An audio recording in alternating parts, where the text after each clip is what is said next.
ವೀಕ್ಷಕರೇ, ನಕ್ಷತ್ರ ನಾಡಿ ವಿಶೇಷ ನೇರ ಪ್ರಸಾರ ಕಾರ್ಯಕ್ರಮಕ್ಕೆ ತಮ್ಮೆಲ್ಲರಿಗೂ ಪ್ರೀತಿಯ ಸ್ವಾಗತ. ನಾನು ಕಾವ್ಯ ಆಚಾರ್.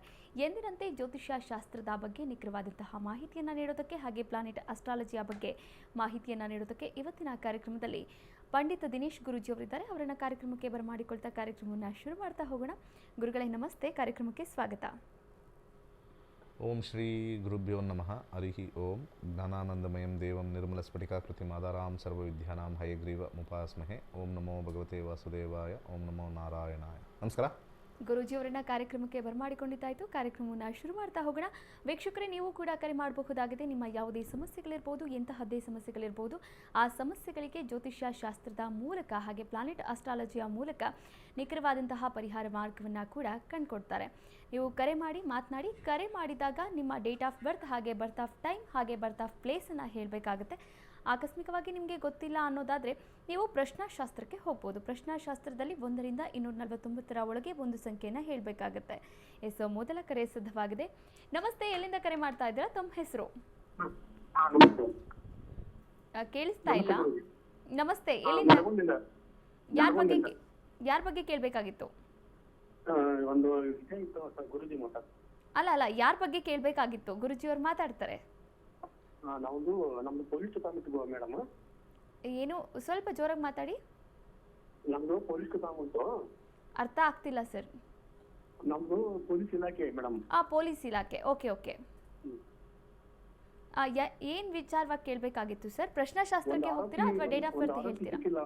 ಒಂದು ಆರೋಪಿ ಸಿಕ್ಕಿಲ್ಲ ಮೇಡಮ್. ಪ್ರಶ್ನಾಶಾಸ್ತ್ರಕ್ಕೆ ಹೋಗ್ತೀರಾ ಸರ್ ಅಥವಾ ಡೇಟ್ ಆಫ್ ಬರ್ತ್? ಪ್ರಶ್ನಾಶಾಸ್ತ್ರ. ಓಕೆ, ಹಂಗಾದ್ರೆ 1 ರಿಂದ 249 ಒಳಗೆ ಒಂದು ಸಂಖ್ಯೆಯನ್ನ ಹೇಳಿ ಸರ್. 8. ಗುರುಗಳಿದ್ದಾರೆ, ಮಾತನಾಡಬಹುದು. ನಮಸ್ಕಾರ. ನಮಸ್ತೆ ಗುರುಜಿ. ನನ್ನ 10 ವರ್ಷದ ಅನುಭವದಲ್ಲಿ ಫಸ್ಟ್ ಟೈಮ್ ಈ ಥರ ಒಂದು ಕ್ವಶನ್ ಬಂದಿರೋದು ಆರಕ್ಷಕರಿಂದ.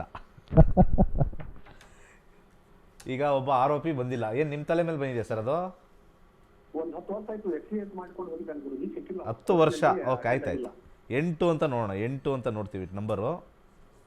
ಒಬ್ಬ ವ್ಯಕ್ತಿ ಹುಡುಕ್ಬೇಕು ಅಂತಂದರೆ ಯಾವ ಒಂದು ಮನೆಗಳನ್ನು ನೋಡಬೇಕಾಗತ್ತೆ. ಈಗ ತಂದೆ ಆದರೆ 9ನೇ ಮನೆ ನೋಡಬೇಕು, ಮಗ ಆದರೆ 5ನೇ ಕಸ್ಬ್ ನೋಡ್ತೀವಿ. ಇಲ್ಲಿ ಕಳ್ಳ 6ನೇ ಮನೆ ನೋಡ್ತೀವಿ. 6ನೇ ಮನೆ ಎನಿಮೀಸು, ತೀಫು, ಇವೆಲ್ಲ 6ನೇ ಮನೆ ಇರ್ತಕ್ಕಂಥದ್ದು. 6ನೇ ಮನೆ ಏನು ಹೇಳುತ್ತೆ ಆ ಒಂದು ವಿಚಾರದಲ್ಲಿ, ಕಸ್ಬಲ್ಲಿ ಅಂತ ನೋಡೋಣ ಮೊದಲು. ಅಲ್ಲಿ ಆ ಸೋರ್ಸ್ ಎಲ್ಲ ಹೇಳ್ಬಿಡುತ್ತೆ, ಎಲ್ಲ ಕಂಪ್ಲೀಟ್ ಸೋರ್ಸು ಡಿಕೆ ಎಲ್ಲ ಆಗುತ್ತೆ. ಶನಿ ಅವ್ರಿಗೀಗಾಗಲೇ ವಯಸ್ಸಾಗಿದೆ, ಕೈ ಕಾಲು ಬಿದೋಗಿದೆ, ಯಾಕಂದರೆ ಶನಿ 12ನೇ ಮನೆ. ಹಾಗೆ ಯಾವಾಗ ನಮ್ಮ ಒಂದು 12ನೇ ಮನೆ ಕಾಂಬಿನೇಷನ್ ತೋರಿಸುತ್ತೆ, 12ನೇ ಮನೆ ಕಾಂಬಿನೇಷನ್ ತೋರಿಸಿದಾಗ ಸ್ವಲ್ಪ ಸಿಗೋದು ತುಂಬಾ ಟಫು. ಮತ್ತು ಆ ಒಂದು ಶನಿ ನಕ್ಷತ್ರದಲ್ಲೇ ಇರೋದ್ರಿಂದ 10 11 ಇರೋದ್ರಿಂದ ಅವನು ವೇಷನೂ ಬದಲಾಯಿಸ್ಕೊಂಡಿರ್ತಕ್ಕಂಥ ಸಾಧ್ಯತೆ ಜಾಸ್ತಿ ಇರುತ್ತೆ, ಮೊದಲನೇದು. ಹಾಗೆ ಕೊನೆಯಲ್ಲಿ ಅವನು ಸಿಗಾಕೋಬೇಕು ಅಂತಂದರೆ ನಮಗೆ 10 ಮತ್ತು 11 ಬರಬೇಕು.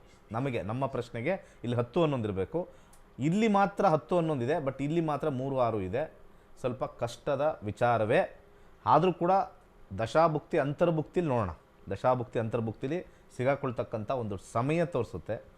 ಕೇತುನಲ್ಲಿ 2ನೇ ಮನೆ, 5ನೇ ಮನೆ, 11ನೇ ಮನೆ, 2 ಮನೆ ಎಲ್ಲ ಎರಡಿದೆ. ಅವ್ರ ಫ್ಯಾಮಿಲಿಲಿ ಆರಾಮಾಗಿ ಫಸ್ಟ್ ಕ್ಲಾಸಾಗಿ ಕೂತಿದ್ದಾನೆ. ಬದುಕಿದ್ರೆ ಅವನ ಫ್ಯಾಮಿಲಿಯಲ್ಲಿ ಫಸ್ಟ್ ಕ್ಲಾಸಾಗಿ ಕೂತಿದ್ದಾನೆ.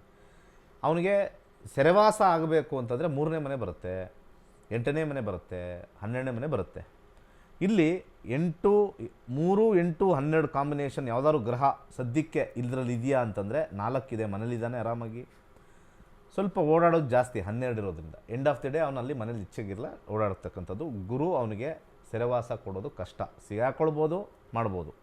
ಎಲ್ಲಿವರೆಗೂ ಇದೆ ಇದು? 2034ವರೆಗೂ ಇರೋದ್ರಿಂದ ಸಾಧ್ಯವಾದಷ್ಟು ಸ್ವಲ್ಪ ಕಷ್ಟವೇ ಅವರು ಸಿಗ್ತಕ್ಕಂಥದ್ದು. ಸ್ವಲ್ಪ ಕಷ್ಟವೇ. ಸಿಕ್ಕಿದ್ರೂ ಕೂಡ ಏನೂ ಮಾಡೋಕ್ಕಾಗಲ್ಲ. ಗ್ರಹಗತಿಗಳು ಸಪೋರ್ಟ್ ಅವ್ರಿಗೆ ಚೆನ್ನಾಗಿದೆ. ಅವ್ರಿಗೆ ಕಸ್ಪಲ್ ಏನು ಹೇಳಿದೆ? 12ನೇ ಮನೆ ಕಾಯಿಲೆಯಿಂದ ನರಳತಕ್ಕಂಥದ್ದು, ಸ್ವಲ್ಪ ವಯಸ್ಸಾಗಿರ್ತಕ್ಕಂಥ ಕಾಂಬಿನೇಷನ್ ತೋರಿಸ್ತಾ ಇದೆ. ಲೈನಲ್ಲಿದ್ದೀರಾ?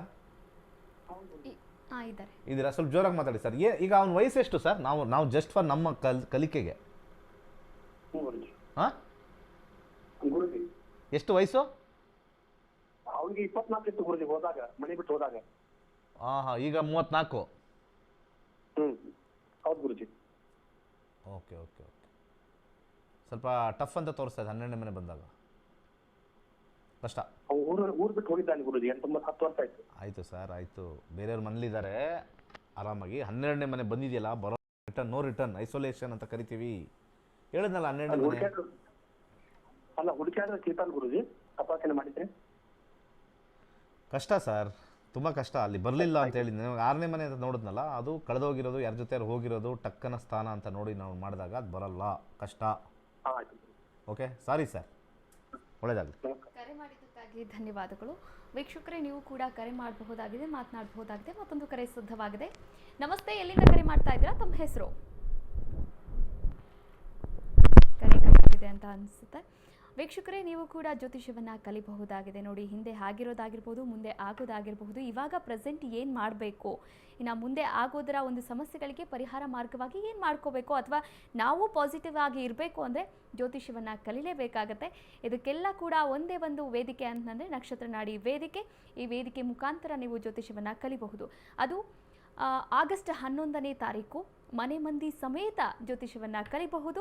ನಿಮ್ಮ ಸಮಸ್ಯೆಗಳಿಗೆ ನೀವೇ ಪರಿಹಾರ ಮಾರ್ಗವನ್ನು ಕೂಡ ಕಂಡುಕೊಳ್ಬಹುದಾಗಿದೆ. ಎಸ್, ಮತ್ತೊಂದು ಕರೆ ಸಿದ್ಧವಾಗಿದೆ. ನಮಸ್ತೆ, ಎಲ್ಲಿಂದ ಕರೆ ಮಾಡ್ತಾ ಇದ್ದೀರಾ? ತಮ್ಮ ಹೆಸರು? ನಮಸ್ತೆ ಮೇಡಮ್, ನಾವು ಮಹೇಶ್ ಅಂತ ಮೈಸೂರಿಂದ ಕರೆ ಮಾಡ್ತಾ ಇದ್ದೀವಿ. ಯಾವ ವಿಚಾರವಾಗಿ ಕೇಳಬೇಕಾಗಿತ್ತು? ಫೈನಾನ್ಷಿಯಲ್ ಬಗ್ಗೆ ಕೇಳಬೇಕಿತ್ತು. ಪ್ರಶ್ನಾಶಾಸ್ತ್ರ ಹೋಗ್ತೀನಿ. ಓಕೆ, ಪ್ರಶ್ನಾಶಾಸ್ತ್ರಕ್ಕೆ ಹೋಗ್ತೀರಾ ಅಥವಾ ಡೇಟ್ ಆಫ್ ಬರ್ತ್ ಹೇಳ್ತೀರಾ? ಪ್ರಶ್ನಾಶಾಸ್ತ್ರ. ಪ್ರಶ್ನಾಶಾಸ್ತ್ರ, ಓಕೆ. ಒಂದು ಸಂಖ್ಯೆಯನ್ನು ಹೇಳಿ. 119. 119. ಗುರುಗಳಿದ್ದಾರೆ, ಮಾತನಾಡಬಹುದು. ನಮಸ್ಕಾರ. ನಮಸ್ತೆ ಗುರುಜಿ. ನಮಸ್ತೆ ಗುರುಜಿ. ಫೈನಾನ್ಷಿಯಲಿ ನೋಡಬೇಕು ಅಂದರೆ 2ನೇ ಕಸ್ಬ್ ನೋಡ್ಬಿಟ್ಟು ಹೇಳ್ತೀನಿ. 2 ನಿಮಗೆ ಕೂಡಿಟ್ಟಿರ್ತಕ್ಕಂಥ ಹಣ. ಈ ಕಾಂಬಿನೇಷನಲ್ಲಿ ಜಾಬ್, ಬಿಸ್ನೆಸ್, ಫಿನಾನ್ಸ್ ನೋಡಿದ್ರೆ ಫಸ್ಟು ಮರ 9. ಫಸ್ಟು ಇನ್ಫ್ಲೋ ಆಫ್ ಫಂಡ್ಸೇ ಕಮ್ಮಿ ಇದೆ. ಫಂಡ್ಸ್ ಇನ್ಫ್ಲೋ ಕಮ್ಮಿ ಇದ್ದಾಗ ತಾನೇ ನಮಗೆ ಸಮಸ್ಯೆ ಆಗುತ್ತೆ. 1 ಅದನ್ನು ಉಳಿಸ್ಕೊಳ್ತಕ್ಕಂಥದ್ದು 11 ಇದೆ, ಪ್ರಾಫಿಟಲ್ಲಿದೆ. 7ನೇ ಮನೆ ನೀವು ಯಾವುದಾದ್ರು ಒಂದು ಮ್ಯೂಚುವಲ್ ಫಂಡಲ್ಲಿ ಇನ್ವೆಸ್ಟ್ಮೆಂಟ್ ಮಾಡ್ಕೊಳ್ಳಿ, ಸೇವಿಂಗ್ಸ್ ಆಗೇ ಆಗುತ್ತೆ. ಅಂಡರ್ಗ್ರೌಂಡಲ್ಲಿ ಕೆಲವೊಂದು ನಿಮಗೆ 3, 8 ಕಾಂಬಿನೇಷನ್ನು ನೆಗೆಟಿವ್ ಬಂದಾಗ ಯಾರಿಗಾರು ದುಡ್ಡು ಕೊಟ್ಟು ಕಳ್ಕೊಳ್ತಕ್ಕಂಥದ್ದು ತೋರಿಸ್ತಾ ಇದೆ. ನಿಧಾನವಾಗಿ ನಿಮ್ಮ ವೆಲ್ತ್, ಫೈನಾನ್ಸ್ ಇಂಪ್ರೂವ್ ಆಗಬೇಕು ಅಂದರೆ ಮ್ಯೂಚುವಲ್ ಫಂಡಲ್ಲಿ ಇಟ್ಕೊಳ್ಳಿ. ಆ ಮ್ಯೂಚುವಲ್ ಫಂಡಲ್ಲಿ ಇಟ್ಕೊಂಡ್ರೆ ಮಾತ್ರ ನಿಮಗೆ ಲಾಭಾಂಶ ಆಗುತ್ತೆ. ಫಿನಾನ್ಸಲ್ಲಿ ಅಷ್ಟೊಂದು ಸಮಸ್ಯೆ ತೋರಿಸ್ತಾ ಇಲ್ಲ, ಬಟ್ ಇನ್ಫ್ಲೋ ಸ್ಲೋ ಆಗಿದೆ. 9th ಹೌಸ್ ಆಫ್ ಇನ್ಫ್ಲೋ ಅಂತ ನೋಡ್ತೀವಿ ಫಸ್ಟು. ಆಮೇಲೆ ಅದರದ್ದು ಫ್ರೂಟು, ಅದ್ರ ಮೇಲೆ taste. Inflow is less. Increase ಮಾಡ್ಕೋಬೇಕು ಅಂದರೆ ಶುಕ್ರ 7ನೇ ಮನೆ ಬಂದಿರೋದ್ರಿಂದ ಒಂದು ಸಿಲ್ಕ್ ದಾರ ಬಲಗೈಗೆ ಕಟ್ಕೊಳ್ಳಿ, ಖಂಡಿತ ಸಕ್ಸಸ್ ಆಗುತ್ತೆ. ಕೈಲಾಶ ಯಂತ್ರ ಸ್ಥಾಪನೆ ಮಾಡಿ, ಒಳ್ಳೆಯದಾಗಲಿ. ಕರೆ ಮಾಡಿದ್ದಕ್ಕಾಗಿ ಧನ್ಯವಾದಗಳು. ಕೈಲಾಶ್ ಯಂತ್ರದ ಬಗ್ಗೆ ಸತತವಾಗಿ ನಾವು ನಮ್ಮ ನಕ್ಷತ್ರ ನಾಡಿ ಮೂಲಕ ತಿಳಿಸ್ಕೊಡ್ತಾ ಇದ್ದೀವಿ. ನಕ್ಷತ್ರ ನಾಡಿಯ ಮೂಲಕ ಎಸೆನ್ಷಿಯಲ್ ಆಯಿಲ್ ಆಗಿರ್ಬೋದು, ಹಾಗೆ ರೇಖಿ ಹೀಲಿಂಗ್ ಕ್ಲಾಸಸ್ ಆಗಿರ್ಬೋದು, ಸಪ್ತಚಕ್ರಗಳ ಬಗ್ಗೆ ಮಾಹಿತಿ ಆಗಿರ್ಬೋದು, ಇವೆಲ್ಲವೂ ಕೂಡ ನೀವು ತಿಳಿದುಕೊಳ್ಬೇಕಾದಂತಹ ಒಂದು ಮಹತ್ವದ ವಿಷಯ ಆಗಿರುವಂಥದ್ದು. ನಕ್ಷತ್ರ ನಾಡಿ ವಿಶೇಷ ನೇರ ಪ್ರಸಾರ ಕಾರ್ಯಕ್ರಮದಲ್ಲಿ ಇನ್ನು ಪಂಡಿತ್ ದಿನೇಶ್ ಗುರೂಜಿಯವರ ನೇತೃತ್ವದಲ್ಲಿ ನೀವು ಕೂಡ ಜ್ಯೋತಿಷ್ಯ ಕ್ಲಾಸನ್ನು ಕೂಡ ಕಲಿಬಹುದಾಗಿದೆ, ಹಾಗೆ ರೇಖಿ ಹೀಲಿಂಗ್ ಕ್ಲಾಸಸನ್ನು ಕೂಡ ಕಲಿಬಹುದಾಗಿದೆ. ಇದಕ್ಕೆಲ್ಲ ನೀವು ಮಾಡಬೇಕಾಗಿರೋದಿಷ್ಟೇ, ಸ್ಕ್ರೀನ್ ಮೇಲೆ ಕಾಣಿಸ್ತಾ ಇರುವಂತಹ ನಂಬರ್ಗೆ ಕರೆ ಮಾಡಿ ಸಂಪೂರ್ಣವಾದಂತಹ ಮಾಹಿತಿಯನ್ನು ಕೂಡ ಪಡೆದುಕೊಳ್ಳಿ. ಎಸ್, ಮತ್ತೊಂದು ಕರೆ ಸಿದ್ಧವಾಗಿದೆ. ನಮಸ್ತೆ, ಎಲ್ಲಿಂದ ಕರೆ ಮಾಡ್ತಾ ಇದ್ದೀರಾ? ತಮ್ಮ ಹೆಸರು? ನಮಸ್ತೆ, ನಾನು ಮಂಗಳೂರಿಂದ ಕಾಲ್ ಮಾಡ್ತಿದ್ದೇನೆ. ಯಾರ ಬಗ್ಗೆ ಕೇಳಬೇಕಾಗಿತ್ತು? ನನ್ನ ಬಗ್ಗೆನೇ ಕೇಳಬೇಕಾಗಿತ್ತು. ಯಾವ ವಿಚಾರವಾಗಿ ಕೇಳಬೇಕಾಗಿತ್ತು ಸರ್? ನನ್ನ ಗಾಡಿ 2 ಇತ್ತು. ಅದು ಒಂದು ಗುರುಜಿ ಒಂದು ಗಾಡಿ ಸೇಲ್ ಮಾಡಿದೆ. ಗಾಡಿ ಸೇಲ್ ಮಾಡಿದ್ರಾ? ಹೌದು. ಇನ್ನೊಂದು ಕಾರ್ ತೆಗಿಬೇಕಂತಿದ್ದೇನೆ. ಕಾರ್ ತೆಗಿಬೇಕು ಅಂತಿದ್ರಿ. ಅದೇ ಯಾವ ಟೈಮಲ್ಲಿ ತೆಗಿಬೇಕು, ನನ್ನ ಹೆಸರಿಗೆ ಆಗ್ತದಾ? ಓಕೆ, ಪ್ರಶ್ನಾಶಾಸ್ತ್ರಕ್ಕೆ ಹೋಗ್ತೀರಾ ಅಥವಾ ಡೇಟ್ ಆಫ್ ಬರ್ತ್ ಹೇಳ್ತೀರಾ? ಪ್ರಶ್ನಾಶಾಸ್ತ್ರ ಆಗ್ಬೋದು. ಒಂದು ಸಂಖ್ಯೆಯನ್ನು ಹೇಳಿ. 4. ಗುರುಗಳಿದ್ದಾರೆ, ಮಾತನಾಡಬಹುದು. ನಮಸ್ಕಾರ. ನೀವು ನಾವು ಕಾರನ್ನು ತೆಗಿಬೇಕಂತಿದ್ದೇನೆ ಗುರುಜಿ. ಕಾರಾ ತೆಗೀರಿ. ಅದಕ್ಕೆ ಏನು ಸರ್ ಇದೆಲ್ಲ ಪ್ರಶ್ನೆ ಕೇಳ್ಕೊಂಬರೋದು? ದುಡ್ಡಿರಬೇಕು, ತೆಗಿಬೋದು, ಏನು ಬೇಕಾದ್ರೆ ತಗೊಳ್ಳಿ. ದುಡ್ಡಿದ್ರೆ ತೆಗಿಬೋದಲ್ವಾ? ಅದಕ್ಕೆ ಕಾರಣ ಏನು ಅಂತ ಕೇಳ್ತಾ ಇದ್ದೀನಿ. ಯಾಕೆ ನೀವು ಕಾರ್ ತಗೊಳ್ಳೋಕ್ಕೆ ಇದು ಮಾಡ್ತಾ ಅದರಿಂದ ಏನೋ ಬಿಸ್ನೆಸ್ ಮಾಡಬೇಕಾ?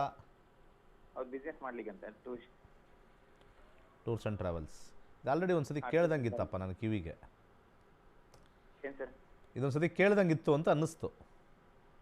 ಇಲ್ಲ, ಇದೇ ಮೊದಲ ಬಾರಿ ಅಂದರೆ ಓಕೆ. 12ನೇ ಮನೆ ಲಾಸ್ ಆಗುತ್ತೆ, ಲಾಭ ಇಲ್ಲ. ಹೌದಾ? ನೀವು ಸಾಲದಲ್ಲೂ ತೊಗೋಬೇಕು. 12ನೇ ಮನೆ ಅಂತ ತೋರಿಸ್ತಾ ಇದೆ ಫಸ್ಟು. ಅದಾದಮೇಲೆ ನಿಮ್ಮ ಊಟ ಜೀವನಕ್ಕೆ ತೊಗೊಳ್ತೀರಾ. ಕೊನೆಯಲ್ಲಿ ಅದೇನಾಗುತ್ತೆ ಅಂದರೆ 12 ಲಾಸ್ ಆಗುತ್ತೆ. ಇದು ಫಸ್ಟು, ಇದು ಮಿಡಲ್ಲು, ಇದು last. FML first, middle, last. ಕಷ್ಟ. ಜ್ಯೋತಿಷ್ಯ ಕಲೀರಿ, ಲಕ್ಷಾಂತರ ರೂಪಾಯಿ ಸಂಪಾದನೆ ಮಾಡ್ಬೋದು. ಜ್ಯೋತಿಷ್ಯ ಕಲೀರಿ. ಯಾವನೋ ಏನೇನೋ ಕಳ್ಳ ದುಡ್ಡು ಮಾಡಿಕೊಂಡು ಕಾಂಪೌಂಡ್ರುಗಳು ಟೋಪಿ ಹಾಕ್ತಾಯಿದ್ದಾರೆ. ಸತ್ಯವಾಗಿ ಕಲಿತು ಜ್ಯೋತಿಷ್ಯ ಮಾಡಿ. ತುಂಬ ಜನ ನಾನು ಹೇಳ್ತೀನಿ ಪಬ್ಲಿಕ್ ಅವ್ರಿಗೆ 15,000 ಇನ್ವೆಸ್ಟ್ ಮಾಡ್ರಯ್ಯ, ಅದು ಕಾರ್ಗೆಲ್ಲ 5 ಲಕ್ಷ 6 ಲಕ್ಷ 7 ಲಕ್ಷ ಆಗುತ್ತೆ. ಆ ಕಾಲೆಲ್ಲ ನೋವು ಬರ್ತದೆ ಎಲ್ಲ ಹೇಳ್ಕೊಂಡೋಗಿ. ಇದಾರು ಬೇಜಾನ್ ಜನ ಟ್ರಾನ್ಸ್ಪೋರ್ಟ್ ಮಾಡೋಕ್ಕೆ ಏನು ಕಮ್ಮಿ ಏನಿಲ್ಲ.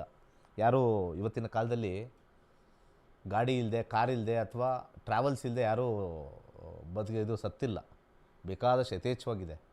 ಆ್ಯಕ್ಚುಲಿ ಎಷ್ಟು ಜಾಸ್ತಿ ಇದೆ ಅಂತಂದರೆ ಈಗ ಟೂರ್ಸ್ ಆ್ಯಂಡ್ ಟ್ರಾವೆಲ್ಸ್ ಅವ್ರಿಗೆ ವ್ಯಾಪಾರನೇ ಕಮ್ಮಿ ಆಗಿಬಿಟ್ಟಿದೆ. ಯಾಕಂದರೆ ಗಾಡಿಗಳು ಜಾಸ್ತಿ ಆಗಿದೆ, ಓಡಾಡೋರು ಕಮ್ಮಿ ಆಗಿದ್ದಾರೆ. ಎಲ್ಲೋ ಒಂದು ಸೀಸನಲ್ಲಿ ರಜದಲ್ಲಿ ಓಡಾಡ್ಬಿಡ್ತಾರೆ, ಆಮೇಲೆ ಏನೂ ಇಲ್ಲ. ಸೊ ಇಂಥ ಸಜೆಷನ್ 12 ಬಂದಾಗ ಜ್ಯೋತಿಷ್ಯ ಶಾಸ್ತ್ರ ಕಲೀರಿ. ನೀವು 5ನೇ ಕ್ಲಾಸ್ 10ನೇ ಕ್ಲಾಸ್ ಓದಿದ್ರೂ ಪರವಾಗಿಲ್ಲ, ಭಾಳ ಈಸಿಯಾಗಿದೆ. ಸಂಪಾದನೆ ಮಾಡ್ಬೇಕು ತಾನೇ. ಜ್ಯೋತಿಷ್ಯದಲ್ಲಿ 12ನೇ ಮನೆ ಬಂದಾಗ ಆ 12ನೇ ಮನೆ ಡಾರ್ಕ್ ಸೀಕ್ರೆಟ್ಸ್ ಕಲಿಬೇಕು ಅಂತ ಹೇಳುತ್ತೆ. ಇದ್ರ ಮುಖಾಂತರ ಹೇಳ್ತಾ ಇರೋದು ಡಾರ್ಕ್ ಸೀಕ್ರೆಟ್ಸ್. ಜನ ಜ್ಯೋತಿಷ್ಯ ನಮಗಲ್ಲ ಅಂತ ತಿಳ್ಕೊಳ್ತೀರಾ. ಒಂದು ಸತಿ ಅದೃಷ್ಟ ಯಾವುದು ನೀವು ಬೇಡ ಅಂತಿರೋ ಅಲ್ಲೇ ಕದ ತಟ್ತಾ ಇರುತ್ತೆ. ಅದು ಸಮಸ್ಯೆ ನಿಮ್ಮ ಆಲೋಚನೆಯಲ್ಲಿರುತ್ತೆ. ಈ ಒಂದು ಪ್ರಕೃತಿ ಎಲ್ಲರಿಗೂ ಕೂಡ ಕೈ ಬೀಸಿ ಕರೆಯುತ್ತೆ. ಟ್ರೈ ಮಾಡ್ತಕ್ಕಂಥದ್ದು ನಿಮ್ಮ ವಿಚಾರ, ನಿಮ್ಮ ಆಲೋಚನೆ ಮತ್ತು ನಿಮ್ಮ ಒಂದು ಮೆಂಟಲ್ ಬ್ಲಾಕೇಜ್ ಇದ್ದರೆ ಸ್ವಲ್ಪ ಕಷ್ಟ ಆಗುತ್ತೆ. ಇದು ಒಂದು ಸಬ್ಜೆಕ್ಟು. ಕಲಿಕೆ ಭಾಳ ಇಂಪಾರ್ಟೆಂಟು, ಒಂದು ಲರ್ನಿಂಗ್ ಇಂಪಾರ್ಟೆಂಟು, ವಿದ್ಯೆ ಇಂಪಾರ್ಟೆಂಟ್ ಅಂತ ನೀವು ತಗೊಂಡ್ರೆ ಇದೇ ವಿದ್ಯೆ ನಿಮಗೆ ಸರಸ್ವತಿ ಮುಖಾಂತರ ಲಕ್ಷ್ಮಿನ ಪ್ರಾಪ್ತಿ ಮಾಡುತ್ತೆ. ಇದು ಎಲ್ಲ ವೀಕ್ಷಕರಿಗೂ ಮನದಟ್ಟು ಮಾಡ್ತಾಯಿದ್ದೀನಿ. ತಲೆಯಲ್ಲಿ ಇಟ್ಕೊಳ್ಳಿ, ತಲೆಯಿಂದ ಮನಸ್ಸಿಗೆ ಹಾಕ್ಕೊಳ್ಳಿ. ಸರಸ್ವತಿಯಿಂದ ಲಕ್ಷ್ಮಿ ಬರುತ್ತೆ. ಲಕ್ಷಾಂತರ ಜನ ಕೇಳ್ತಾರಿದು. ಕೆಲವ್ರು ಜನ ಮಾತ್ರ ಆರಿಸ್ಕೊಂಬರುತ್ತೆ ಈ ಜ್ಯೋತಿಷ್ಯ. ಭಗವಂತನ ಇಚ್ಛೆಯಿಂದ ಇವನು ಸ್ವಲ್ಪ ಕಷ್ಟದಲ್ಲಿದ್ದಾನೆ, ಇಲ್ಲಿ ಬರಲಿ, ತಿಳ್ಕೊಳ್ಳಿ, ಸರಿ ಮಾಡ್ತೀನಿ.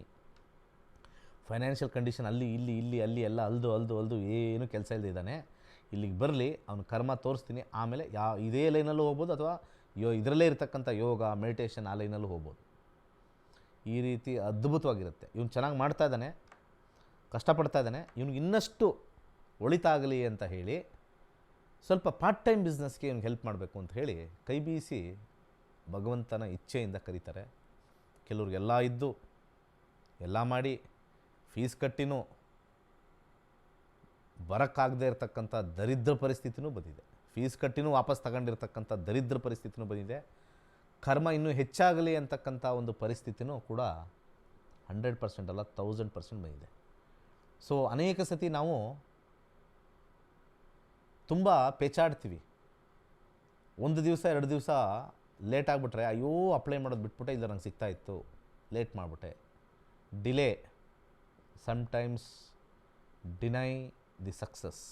Delay sometimes deny success. ಇದನ್ನು ಯಾವಾಗಲೂ ಕೂಡ ತಲ್ಲಿಟ್ಕೊಳ್ಳಿ. ಮುಂದಿನ ಕರೆಗೆ ಹೋಗೋಣ. ಕರೆ ಮಾಡಿದ್ದಕ್ಕಾಗಿ ಧನ್ಯವಾದಗಳು. ಮತ್ತೊಂದು ಕರೆ ಸಿದ್ಧವಾಗಿದೆ. ನಮಸ್ತೆ, ಎಲ್ಲಿಂದ ಕರೆ ಮಾಡ್ತಾ ಇದ್ದೀರಾ? ತಮ್ಮ ಹೆಸರು? ವನಜಾ ಅಂತ, ಮೈಸೂರಿಂದ ಮಾಡ್ತಾ ಇದ್ದೀನಿ ಮೇಡಮ್. ಯಾರ ಬಗ್ಗೆ ಕೇಳಬೇಕಾಗಿತ್ತು? ಮಗಳ ಬಗ್ಗೆ ಕೇಳಬೇಕಿತ್ತು. ಮಗಳ ಡೇಟ್ ಆಫ್ ಬರ್ತ್? 17/2/2006. 17/2/2006. ಮಧ್ಯಾಹ್ನ 12:15.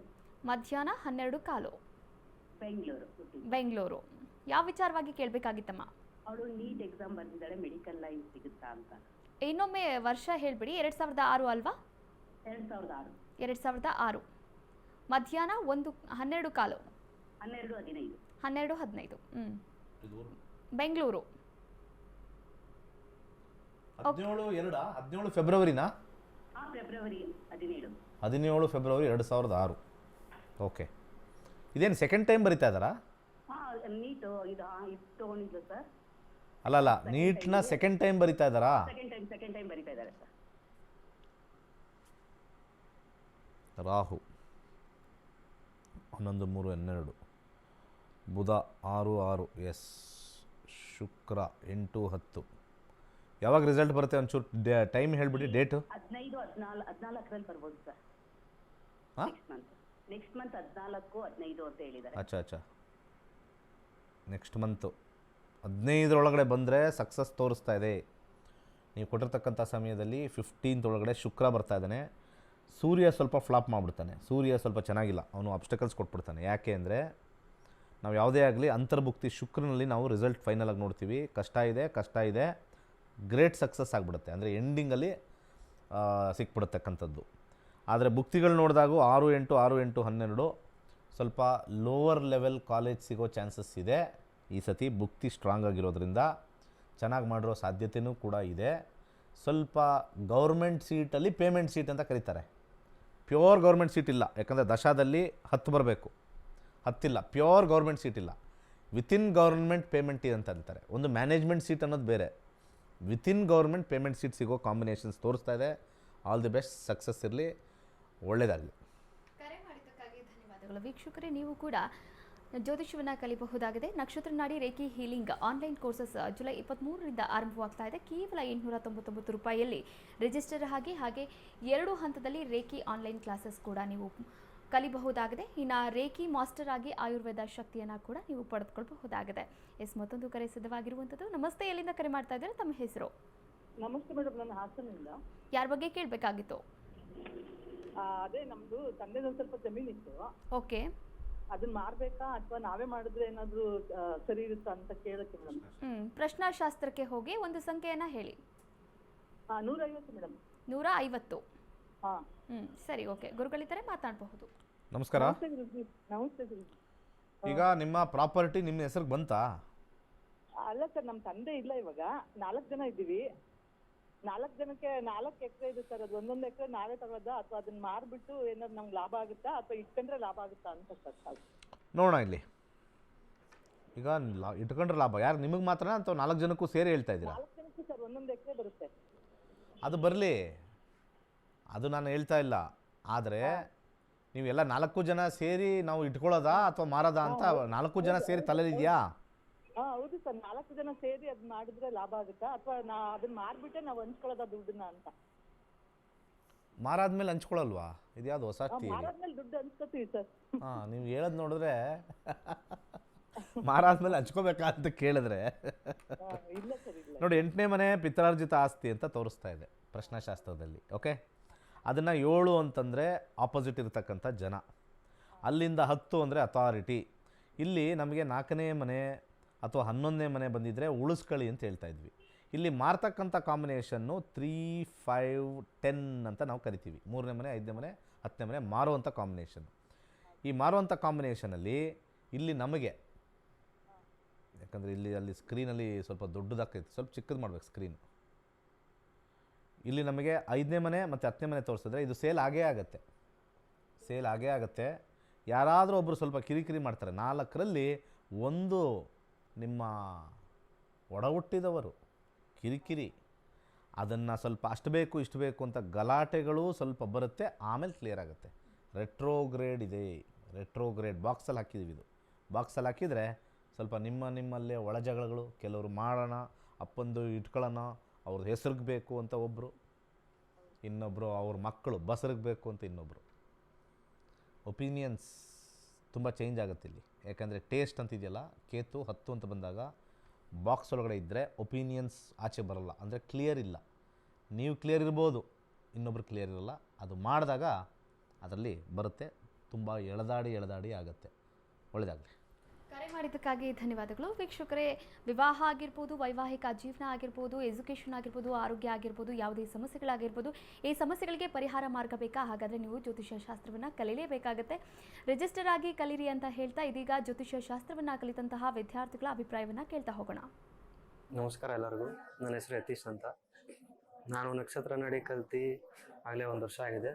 ಈಗ ಹೈಯರ್ ಕ್ಲಾಸ್ ಕೂಡ ಮಾಡಿದ್ದೀನಿ. ಪ್ರಿಡಿಕ್ಷನ್ಸ್ ಎಲ್ಲ ಸೈಂಟಿಫಿಕ್ ವೇಯಲ್ಲಿ ತುಂಬ ಕರೆಕ್ಟಾಗಿ ಬರ್ತಾ ಇದೆ. ಎಲ್ಲರೂ ನಕ್ಷತ್ರ ನಾಡಿ ಕಲೀರಿ, ನಿಮ್ಗೆ ತುಂಬ ಹೆಲ್ಪ್ಫುಲ್ ಆಗುತ್ತೆ. ಎಕ್ಸ್ಪೆಷಲಿ ಯೂತ್ಸ್, ನೀವೆಲ್ಲರೂ ಕಲಿಯೋದ್ರಿಂದ ಒಂದು ಒಳ್ಳೆ ಸಮಾಜ ಕ್ರಿಯೇಟ್ ಮಾಡ್ಬೋದು, ಧರ್ಮ ಕಾಪಾಡ್ಬೋದು. ದಿನೇಶ್ ಗುರುಗಳಿಂದ ಕಲ್ತ ಮೇಲೆ ಲೈಫ್ ಒಂಥರ ಚೇಂಜಸ್ ಆಗಿದೆ. ನಿಮಗೆ ಕೆಲಸ ಆಗಲಿ, ಮದುವೆ ಆಗಲಿ, ಯಾವುದೇ ಥರ ಆಗಲಿ, ಅದರಲ್ಲಿ ನಿಮ್ಗೆ ಎಲ್ಲ ಥರ ಪ್ರಿಡಿಕ್ಷನ್ ಕರೆಕ್ಟಾಗಿ ಸಿಗುತ್ತೆ. ಇದನ್ನು ಫಾಲೋ ಮಾಡೋದ್ರಿಂದ ನಿಮ್ಮ ಲೈಫ್ ಚೆನ್ನಾಗಿರುತ್ತೆ. Thank you. ವೀಕ್ಷಕರೇ, ನಿಮ್ಮ ಜೀವನ ಕೂಡ ಬದಲಾಗಬೇಕಾ? ಹಾಗಾದರೆ ಜ್ಯೋತಿಷ್ಯ ಶಾಸ್ತ್ರವನ್ನು ಕಲಿಯಲೇಬೇಕು ಅಂತ ಹೇಳ್ತಾ ಕಾರ್ಯಕ್ರಮದ ಕೊನೆಯ ಹಂತವನ್ನು ತಲುಪಿದ್ದೇವೆ. ಧನ್ಯವಾದಗಳು ಗುರುಗಳೇ. ಸರ್ವೇ ಜನ ಸುಖಿನೋ ಭವಂತು. ವೀಕ್ಷಕರೇ, ಇದಾಗಿತ್ತು ನಕ್ಷತ್ರ ನಾಡಿ ವಿಶೇಷ ನೇರ ಪ್ರಸಾರ ಕಾರ್ಯಕ್ರಮ. ನೋಡ್ತಾ ಇರಿ ಅಶ್ವವೇಗ ನ್ಯೂಸ್. ಇದು ಸತ್ಯಾನ್ವೇಷಣೆಯ ಓಟದಲ್ಲಿ.